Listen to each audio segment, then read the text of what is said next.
ഇന്ന് തന്നെ ഡൗൺലോഡ് ചെയ്യൂ. കാണൂ നിങ്ങളുടെ ഫേവറേറ്റ് ഷോസ്. ഓ, നമ്മൾ എന്തിനാ വെറുതെ രണ്ട് ചെലവ് വരുത്തി വെക്കുന്നത്? പിന്നെ ഇവിടെ ആണെങ്കിൽ നീയും ജഗനും മാത്രമല്ലേ ഉള്ളൂ. നിങ്ങൾക്കൊരു കൂട്ട് വേണ്ടേ? അതുകൊണ്ട് ഞാൻ ഇങ്ങി വരാന്ന് വിചാരിച്ചു.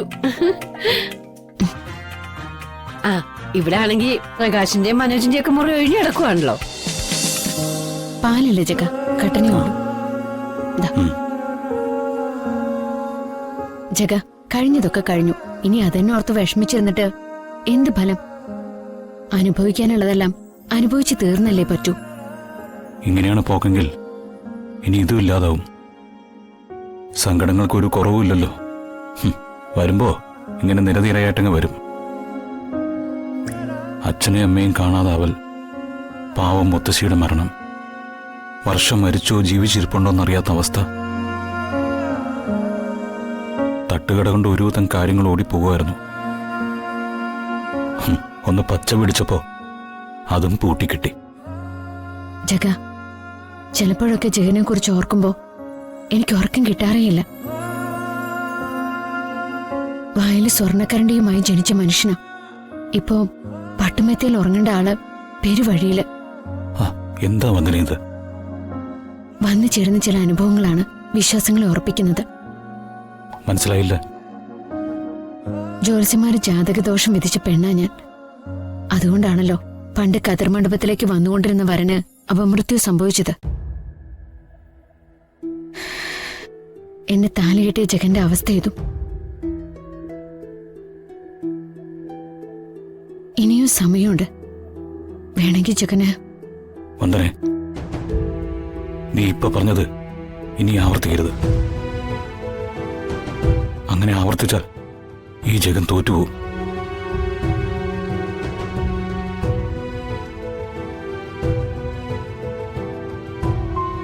ഒരുപാട് പ്രതിസന്ധികൾ തരണം ചെയ്ത ഞാൻ എനിക്കിഷ്ടപ്പെട്ട വന്ദനെ സ്വന്തമാക്കിയത്. അച്ഛൻ്റെ കുലമഹിമയും വന്ദനയുടെ ജാതകദോഷവും എന്നോടുള്ള വന്ദനയുടെ ആദ്യകാല ആറ്റിറ്റ്യൂഡും എല്ലാം എൻ്റെ മുമ്പിൽ തടസ്സങ്ങളായിരുന്നു. അതിനെയൊക്കെ അതിജീവിച്ച് സ്വന്തമാക്കിയിട്ടുണ്ടെങ്കിൽ അത് അന്തസ്സോടെ പോറ്റാമെന്നുള്ള കരളുറപ്പുകൊണ്ടാ. ജഗൻ അത് ചെയ്തിരിക്കും.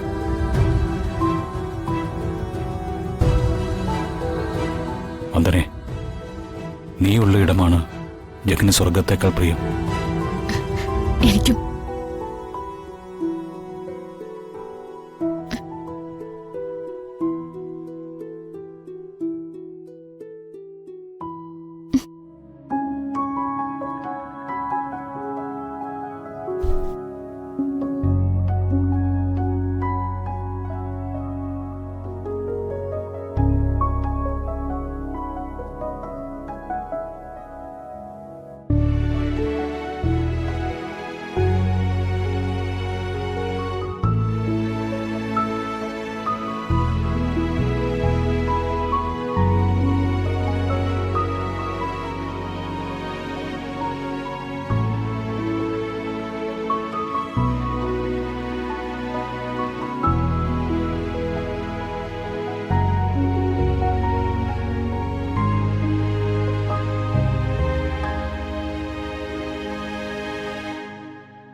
ചെറിയമ്മേ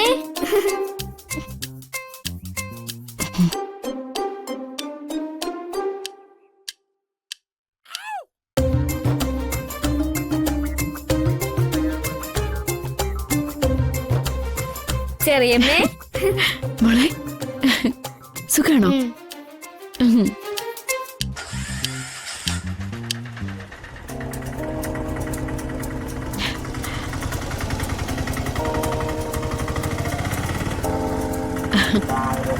അല്ല എന്താ രണ്ടാളും രാവിലെ?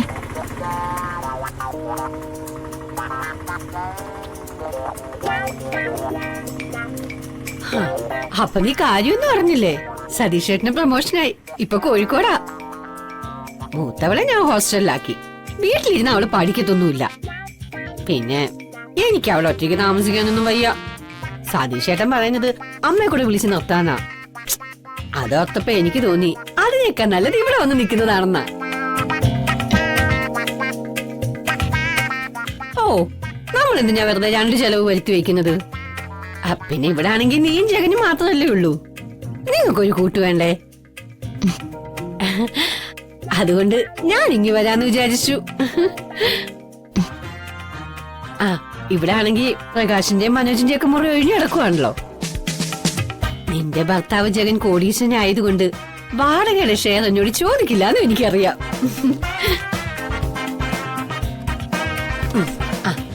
നീയേ ഈ ബാഗ് പ്രകാശവന്റെ മുറി കൊണ്ടുവയ്ക്ക്. വന്നനെ എനിക്കൊരു സ്ട്രോങ് ചായ എടുക്ക്. വന്നനെ